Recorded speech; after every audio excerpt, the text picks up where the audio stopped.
अस्सलामुअलैकुम वरहमतुल्लाहि वबरकातुहू। नाज़रीन, आजकल टैक्स का मौसम है, मौसम बहार टैक्स का है।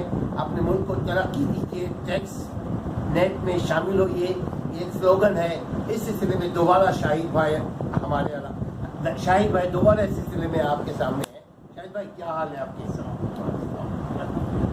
आज आप फिर टैक्स का एक नया पॉइंट लेकर के डिस्कस करेंगे। आज हम ये डिस्कस करने जा रहे हैं कि वो कौन सी वजूहतें जिनकी वजह से लोग टैक्स रेट में आने से घबराते हैं, या वो कौन से इश्यूज हैं जो एग्जिस्टिंग टैक्स पेयर फेस कर रहे हैं। क्योंकि हमारी गवर्नमेंट बहुत ज़्यादा इस चीज़ पे फोकस कर रही है कि लोग टैक्स रेट में आए, लेकिन लोग क्यों नहीं आते।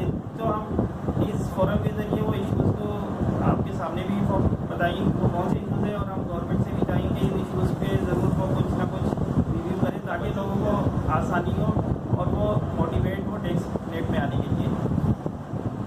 सबसे पहला इशू है हमारे यहाँ रिकॉर्ड कीपिंग का।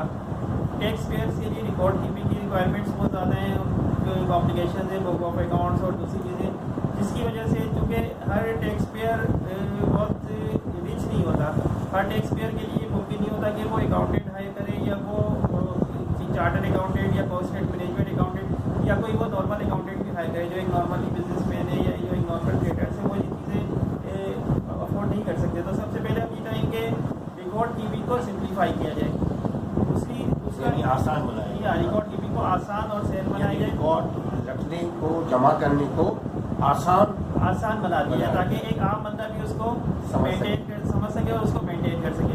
दूसरा इशू जो हमारे यहाँ हमारे रिटर्न के जो फॉर्म्स है और जो बैंक स्टेटमेंट उसके फॉर्म है, वो भी काफ़ी थोड़ा कॉम्प्लिकेटेड है। एक आम बंदे के लिए समझना इसको बहुत मुश्किल हो जाता है। तो ये बेहतर होगा कि रिटर्न के फॉर्म को भी सिंप्लीफाई किया जाए। इसकी जो बहुत बड़ी वजह है और जो सबसे मेन वजह जो होती है वो पर्सनल इंटरफेरेंस या पर्सनल इंटरेक्शन है।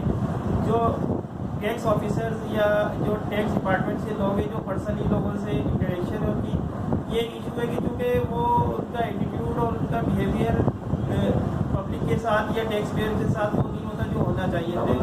नामुनासिब है, उन्हें उनकी रिस्पेक्ट करनी चाहिए और सही रवैया रखना चाहिए।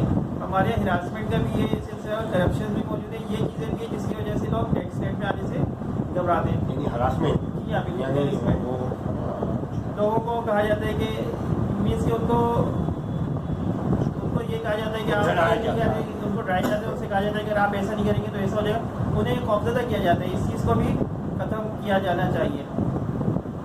इसके अलावा जो हमारे एक और जो बहुत ही मेन रीज़न है जिसकी वजह से लोग टैक्स रेट में आने से घबराते हैं, वही कॉम्प्लाइंस की रिक्वायरमेंट्स। कम्प्लाइंस की रिक्वायरमेंट्स से मुराद ये कि उन पर मुख्तलिफ जिम्मेदारियाँ हो जाती हैं, विदहोल्डिंग टैक्सेस की, स्टेटमेंट्स फाइल करने की, सबमिशन की और इस रिपोर्टिंग की। एक आम टैक्स पेयर, एक आम बंदा, एक आम शॉपकीपर या एक आम होलसेलर या जो एक आम शहरी जो टैक्स रेट में आए, वो इन चीज़ों को अफोर्ड नहीं कर सकता, क्योंकि उसकी इनकम ही इतनी नहीं होती कि वो एक अकाउंटेंट हायर करे, वो कोई लीगल एडवाइज़र। तो इन चीज़ों को सिंप्लीफाई करना चाहिए कि एक बंदा अपनी कंप्लाइंस इतनी होनी चाहिए कि बंदा उसको पूरे तरीके से फुलफिल कर सके। ये था हमारा आज का ओवरऑल टॉपिक, जिसको हमने सीधा पॉइंट्स आपके सामने रख दिया। अगर आपका कोई सवाल है तो आप उनसे कमेंट बॉक्स में कर सकते हैं। सामीन, अगर आप मज़ीद कोई सिलसिले में कोई क्वेश्चन करना चाहते हैं तो आप ज़रूर शाहिद साहब से कॉन्टेक्ट कीजिए अपने कमेंट बॉक्स में, और कोशिश कीजिए भाई कि सब्सक्राइब कर लें, ताकि नए बहुत सारे वीडियोस आ रहे हैं मुख्तलिफ इशूज़ पे, तो आपको नए इशूज़ से आप बाखबर रह सकें। अपना ख्याल रखिएगा, अपने गिरद नवा का ख्याल रखिएगा। अस्सलाम वालेकुम।